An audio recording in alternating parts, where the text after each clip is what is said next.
Welcome back to the channel. Today, we're diving into one of the most catastrophic and overlooked disasters in U.S. history, the Texas City disaster of 1947. On an ordinary morning in a bustling port, a deadly chain of events led to a massive explosion that leveled the city, killing hundreds and injuring thousands. What happened that day changed industrial safety forever. Stick around as we uncover the full story of America's deadliest industrial accident. On April 16, 1947, an ordinary morning in the port city of Texas City, Texas, transformed into one of the most devastating industrial catastrophes in American history. In a chain of deadly events that began with a fire on a cargo ship and culminated in two massive explosions, the Texas City disaster claimed over 500 lives, injured thousands, and left a community grappling with overwhelming destruction. Join us as we take a deep dive into this tragic event, exploring the deadly circumstances that led to the explosion, the harrowing survival stories, and the lasting impact on industrial safety in the U.S. By the mid-20th century, Texas City was a growing industrial hub on the Gulf of Mexico, home to chemical plants, oil refineries, and a bustling port that connected it to global trade routes. The city thrived on industries essential to the post-World War II boom, making it a critical point for petroleum and chemical exports. On a typical morning, the port was filled with workers unloading and loading ships, dock workers moving materials, and refineries operating at full capacity. One of the ships docked that fateful day was the SS Grand Camp, a French-flagged vessel carrying a cargo that would soon bring disaster. On board were 2,300 tons of ammonium nitrate, a common fertilizer but also an incredibly volatile substance. Used widely in agriculture, ammonium nitrate also has explosive properties, especially under high temperatures. The ship was ready to continue its journey, but something was about to go terribly wrong. Around 8 a.m. on April 16, dock workers noticed smoke rising from one of the holds of the SS Grand Camp. The crew immediately sprang into action, trying to contain the fire. They used steam in an attempt to smother the flames, a standard procedure, but unknowingly made a critical mistake. Instead of extinguishing the fire, the steam heated the ammonium nitrate inside the ship, creating a ticking time bomb. As the fire intensified, the ship's captain ordered everyone off the vessel, but by then, it was already too late.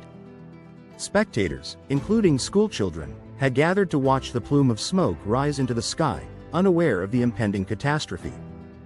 Firefighters rushed to the scene, battling the blaze with hoses, but none could foresee the devastating explosion that would follow.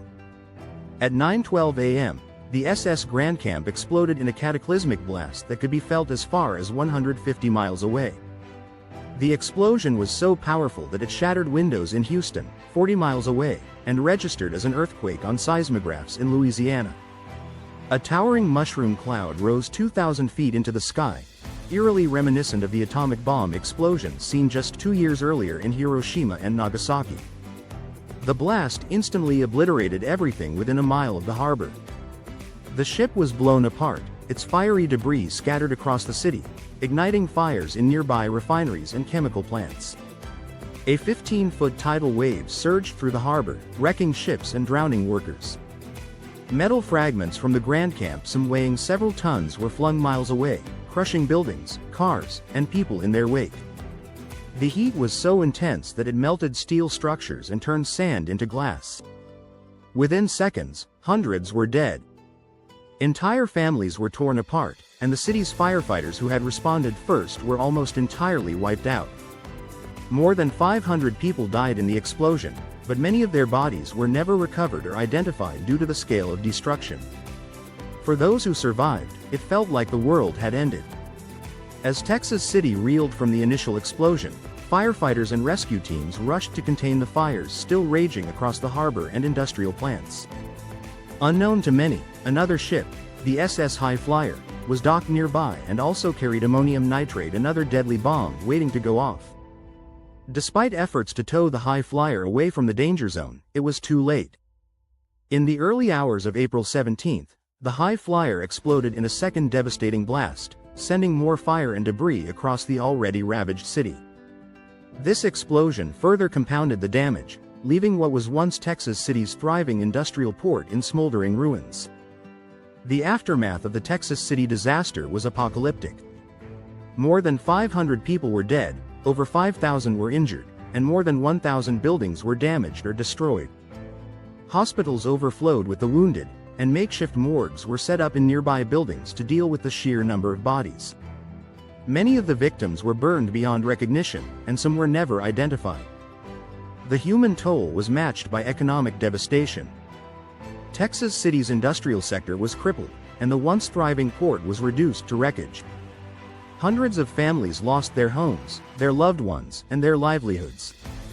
Amid the devastation, heroic stories of survival and selflessness emerged. Dockworkers who risked their lives to help their colleagues, firefighters who fought until the end, and ordinary citizens who pulled people from the wreckage. But the scale of the disaster was so overwhelming that it took weeks, even months, for Texas City to recover. The Texas City disaster remains the deadliest industrial accident in U.S. history.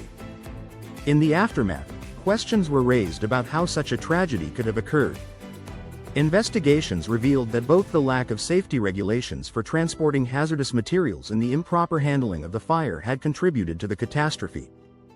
The disaster also led to one of the first mass class action lawsuits against the U.S. government, as victims sought compensation. The U.S. courts eventually ruled that the government was not liable for damages, setting a legal precedent that would affect future claims related to industrial accidents.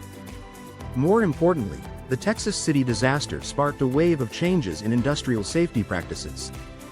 New regulations governing the storage and transportation of hazardous materials were implemented, and the event underscored the need for better training for fire and emergency personnel in dealing with chemical fires.